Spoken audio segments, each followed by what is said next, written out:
Good morning. तो कैसन बानी रहुआ लोग? उम्मीद बा कि आप लोग ठीके होई। एक छोटी सी कोशिश है, छोटा सा सॉन्ग है, तो प्लीज दोस्तों कमेंट करके जरूर बताएं कि सॉन्ग कैसा लगा हमारा। और इस चैनल पे नए हैं तो चैनल को सब्सक्राइब कर लीजिएगा, ताकि कोई भी ब्लॉग कोई भी सॉन्ग डाले तो सबसे पहले आप लोग के पास पहुँचे।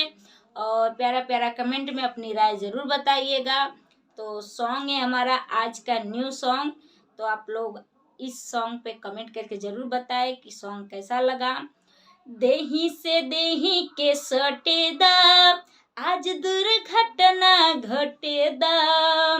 देही से देही के सटेदा, आज दुर्घटना घटेदा।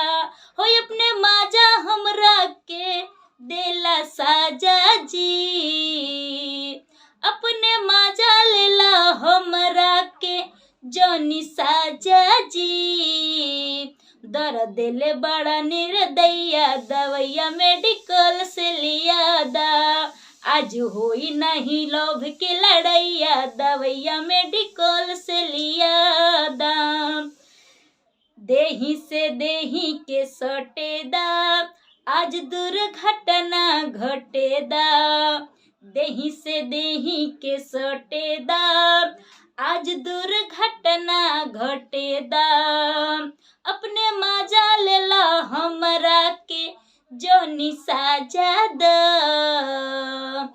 दर्द दिले बड़ा निर्दया, हो दर्द दिले बड़ा निर्दया, दवैया मेडिकल से लिया दा।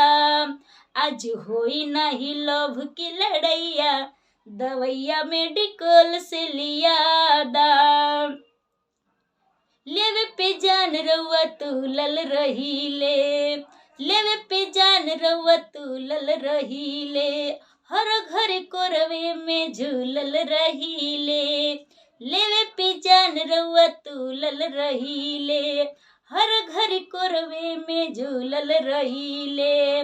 दर्द दिले बड़ा निर्दया, हो दर्द दिले बड़ा निर्दया, दवैया मेडिकल से लिया दा। आज होई नहीं लोभ के लड़ैया, दवैया मेडिकल से लिया दा। देही से देही के सटेदा, आज दुर्घटना घटेदा।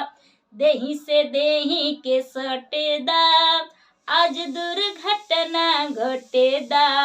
हो अपने माजा लेला हमरा के जॉनी साजा दा। दर्द दिले बड़ा निर्दया, दवैया मेडिकल से लिया दा।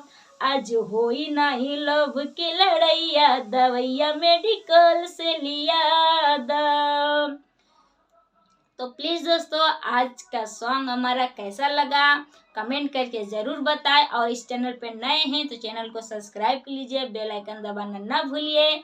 और कमेंट प्लीज़ दोस्तों कमेंट करके बताएं कि कैसा लगा, और कुछ अच्छा करने की कोशिश करेंगे हम।